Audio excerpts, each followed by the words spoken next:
Hello friends, स्वागत आहे तुमचं कामिनीज फूड किचन चॅनलमध्ये। आज आपण दुधी भोपळ्यापासून मस्त असा चिला बनवणार आहोत। चला तर मग सुरुवात करूया। ह्यासाठी लागणार आहे दुधी भोपळा, सोबतच लागणार आहे 1 वाटी तांदळाचं पीठ, 3 ते 4 हिरव्या मिरच्या, लसूण, जिरे आणि ओवा बारीक क्रश करून घेतलाय, छोटी वाटी दही, 3 ते 4 चमचे बेसन पीठ, चवीप्रमाणे मीठ आणि कोथिंबीर। सगळ्यात आधी आपण दुधी भोपळ्यावरची साल काढून घेऊया। ह्या सालीचा वापर करून आपण तोंडी लावण्यासाठी चटणी बनवणार आहोत। साल काढून घेतलेला दुधी भोपळा आता आपण खिसून घेऊ। घरात दुधी भोपळा आहे पण त्याची भाजी खायची इच्छा नाही तर अशी रेसिपी तुम्ही नक्की ट्राय करा, सगळ्यांना खूप आवडेल।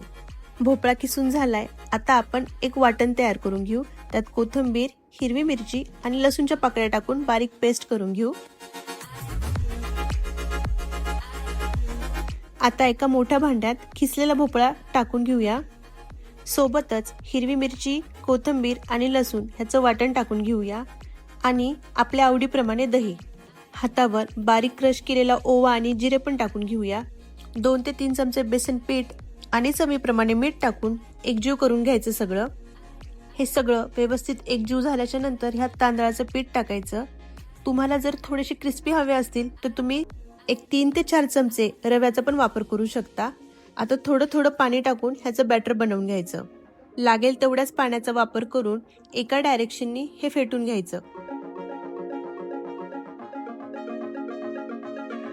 चिला बनवण्यासाठी पाहिजे तसं बॅटर तयार आहे। बॅटर बनवून झालंय, आता आपण काढून ठेवलेल्या सालीपासून चटणी बनवून घेऊया। ह्यासाठी लागणार आहे कोथिंबीर, थोडीशी उडदाची डाळ, फोडणीसाठी मोहरी, एक छोट्या साईजचा टोमॅटो, हिरवी मिरची, लसूण आणि जिरे। मिक्सरच्या भांड्यामध्ये आपण ह्याची चटणी वाटून घेऊया। भोपळ्याची साल, कोथिंबीर, 2 ते 3 लसूण पाकळ्या, हिरवी मिरची आपल्या आवडीप्रमाणे, एक छोटा टोमॅटो, चमचाभर जिरे, थोडीशी साखर, चवीप्रमाणे मीठ आणि पाणी टाकून ह्याची चटणी बनवून घेऊया।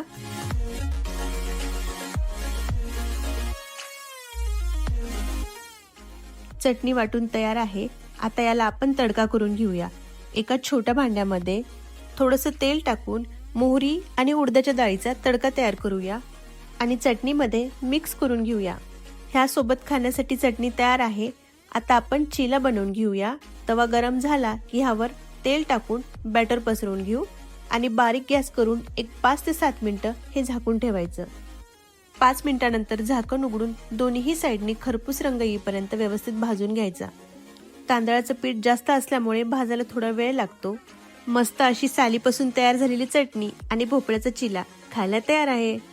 जर तुम्हाला हे भोपळ्याचे चिले थोडे क्रिस्पी हवे असतील तर तुम्ही रव्याचा वापर करू शकता। आजची रेसिपी कशी वाटली ही नक्की कमेंट करून सांगा। आजची रेसिपी आवडली असेल तर लाईक करा आणि चॅनलला सबस्क्राईब। परत भेटूया अशाच नवीन रेसिपी सोबत। तोपर्यंत बाय बाय।